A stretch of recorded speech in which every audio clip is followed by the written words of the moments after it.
এই মুহূর্তে তারা চলেছেন এখানকার যে পরিষেবাকে হ্যাম্পার কোনো মতেই করবো না। কিন্তু আজ বলেন, কালকে গতকাল আমাদের একজন এএনএম দিদি সকালবেলা স্যার ভিজিটে গিয়েছিলেন আলোকঝাড়ি সাবসেন্টারে। তা আলোকঝাড়ি সাবসেন্টারে যাওয়ার পরে দিদির কিছু ভুল ভ্রান্তি ছিল কাজে।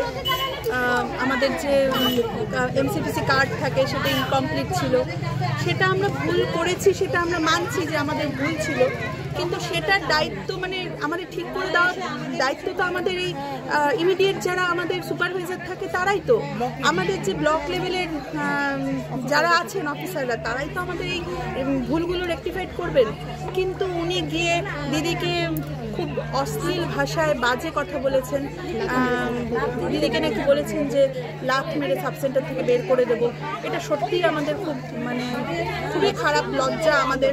আজকে দিদিকে বলেছেন, কালকে হয়তো আরেক দিদিকে বলবেন, পরশুদিন হয়তো আমাকে বলবেন, এরকম প্রতিদিন ডে বাই ডে উনি তো আমাদের সাথে খুব বাজে ভাষায় কথাবার্তা বলেন। মান্থলি মিটিংয়ে যখন অ্যাটেন্ড করি আমরা, আমাদের কোনো রকম মানে আমাদের কোনো রকম কথা বলার কোনো সোর্স থাকে না। যেটা স্যার বলবেন একতরফা মিটিং, যেটা মিটিং আমাদের ব্লক এমআইস মিটিং, মানে আমাদের দুই দিক থেকে আমাদের সমস্যা, আমাদের সমস্যাগুলো আমরা স্যারকে বলবো। কেন আমরা বলতে স্যারের কাছে ভয় বা দ্বিধা বোধ করবো? স্যারকে দেখলেই একটা মনে হয় যে আমাদের উপরে একটা উনি একটা রাগ বা আমাদের উপরে কোনো একটা কিছু এমনভাবে বলেন উনি, যেটাতে আমাদের কোনো কথা বলারই আর সাহস থাকে না, আমরা চুপ করে যাই পরে কথা বলার। কারণ ওনার কথাতে এত বাজে ইয়ে থাকে, মানে আমাদের মানসিকভাবে আমরা খুব বিপর্যস্ত হয়ে যাই ওনার কথাবার্তা শুনলে।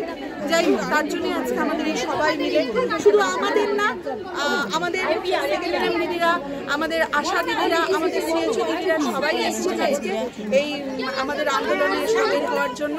কারণ আজকে একজন স্বাস্থ্যকর্মীকে বলেছেন, কালকে আরেকজন স্বাস্থ্যকর্মীকে বলবেন। তার জন্যই আমাদের এই আজকে অবস্থান বিক্ষোভ আমরা শুরু করেছি।